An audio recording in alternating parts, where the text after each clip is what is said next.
We're down at the New Forest show basically just to raise awareness, informing dog owners, cat owners, people that obviously have animals that ticks would be biting, then actually prevention is better than cure.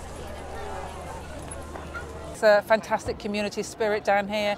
You've got lots of animal lovers. I brought my little one with me. He's 9. He's desperate to go and look at the ducks and the chickens and the rabbits and of course the horses and the dogs. We can't walk past a dog without him wanting to go over and cuddle everyone. But you know, that's the whole point really, is to catch the community that love their animals. He does get ticks. Yeah. He's got one about when you go in the long grass. Yeah, it's the long grass. We just try and keep her out of very long grass.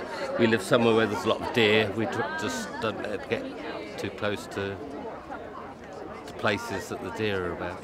So. UK ticks present all over the islands, so there are concentrations that we recognise, some areas of the south, highlands, Quantocks, Mendips, which are favourable for ticks to live in. So there's lots of deer, rough pasture, tall grass, and areas, beautiful areas of the countryside that dogs love to spend time in.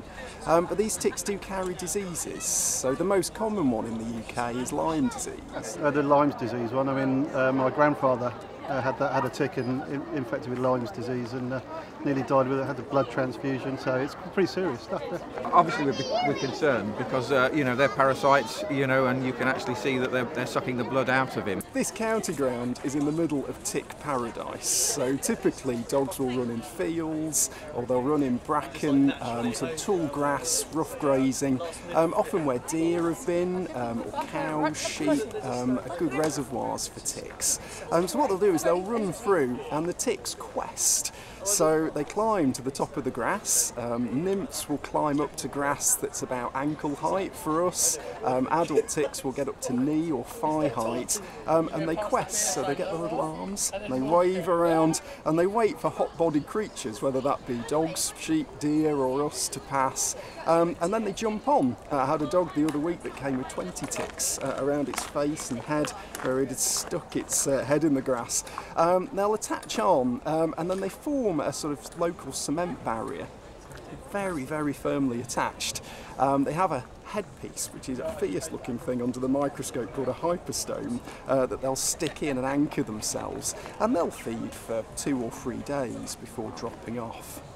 Well, this year, because of the Rio Olympics, I'm out of the country quite a lot, so we've decided that we're going to holiday at home. I'm a Plymouth girl, just hop over the border into Cornwall, and I shall be spending time holidaying in the UK. But you know, ticks are quite prevalent now. They're all over the country, and in summer their numbers increase, and we love to walk the dog in the long grass, and that's where we're going to pick them up. So it's important to know, you know, what we can do to prevent it. A lot of people nowadays love to keep their animals with them the whole time, so it's even more important that you keep all of those vaccinations and all of those preventional deterrents up to date, you know, and the vet is the person that you need to go and speak to. They're very aware of what's going on in your specific area, but if you need advice about areas that you're travelling to, then they're the people to go visit.